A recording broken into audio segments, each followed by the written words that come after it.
వికారాబాద్ జిల్లా తాండూరులో చిరుత సంచారం కలకలం రేపుతోంది. విశాఖ సిమెంట్ మైన్స్ ప్రాంతంలో చిరుత పిల్ల తిరుగుతుందనే వార్తలతో పరిసర ప్రాంతాల ప్రజలు హడలిపోతున్నారు. తొలుత పిల్ల తర్వాత దగ్గరికి వెళితే చూసేసరికి చిరుత పిల్లగా నిర్ధారణ కావడంతో పరుగులు తీశారు.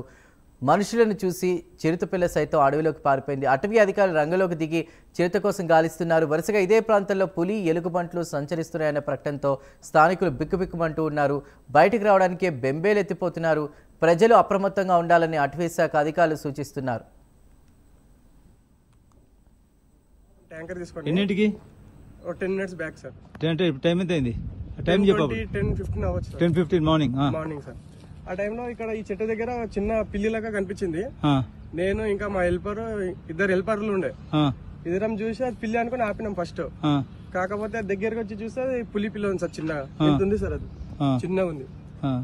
అయితే మేము చూసి దిగేసరికి అటు వెళ్ళిపోయింది, ఆ చెట్టు దగ్గరికి వెళ్ళిపోయింది సార్. నువ్వు ఇంకెవరు ఉన్నారు? అన్నిలు ఆయన ఆపరేటర్, ఆయన పేరు అది ఉంది సార్, ముబిన్. ముగ్గురు చూసిండ్రా? ముగ్గురం చూసాం సార్ మేము. రైట్, ఇదే అంశంపై మరిన్ని వివరాలు మా ప్రతినిధి కుమార్ అందిస్తారు. కుమార్. Thank you Chandu. వికారాబాద్ జిల్లా తాండూరులోని వరుసగా చిరుత పులులు సంచారం భయాందోళనకు అయితే గురి చేస్తుందనే చెప్పొచ్చు. విశాఖ సిమెంట్ మైన్స్ ప్రాంతంలోని చిరుత పిల్లలు కలకలం రేపింది.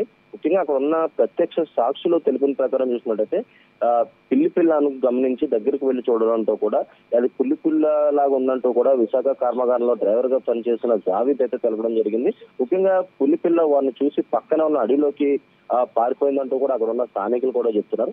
వెంటనే అటవీ శాఖ అధికారులకు సమాచారం ఇవ్వడంతో కూడా ఘటనా స్థలానికైతే అటవీ అధికారులు అయితే చేరుకుని అక్కడ విచారణ అయితే చేపట్టారు. గత నెలలో ఏదైతే కోటబాస్పల్లిలో గ్రామ శివారులో కూడా పులిపిల్ల ప్రత్యక్షమైందంటూ కూడా ప్రస్తుతం మనకైతే తెలిసిన విషయం. వరుసగా ఈ ప్రాంతంలో పులి పిల్లలు అలాగే ఎలుగుబంట్లు సంచరిస్తున్నాయని మల్కాపూర్, కోటబాస్పల్లి, బెల్కాటూర్ అలాగే ప్రజలు భయం భ్రాంతులకు అయితే గురవుతున్నారు. అటవీ శాఖ అధికారులు అక్కడ ఉన్న గ్రామ ప్రజలు అప్రమత్తంగా ఉండాలంటూ కూడా సూచిస్తున్నారు. ఇటీవల కాలంలోనే ఇలా వరుసగా ఇదే సంఘటనలు జరగడంతో కూడా అక్కడ ఉన్న స్థానికులు కూడా భయాందోళనకు అయితే గురవుతున్నారనే చెప్పచ్చు. ప్రస్తుతం ఇప్పుడు అక్కడ ఉన్న పులిపిల్ల కూడా పక్కన ఉన్న అడవి ప్రాంతాల్లో పారిపోయినట్లు కూడా అక్కడ ఉన్న స్థానికులు చెప్తున్న నేపథ్యంలోనే ఇటు అటవీ శాఖ అధికారులు కూడా అక్కడికైతే చేరుకున్నారు. ప్రస్తుతం ఆ పులి ఎటువైపు వెళ్ళిందనే కోణంలో అయితే ప్రస్తుతం అక్కడైతే విచారణ అయితే చేపడుతున్నారు. చంద్రు. Thank you.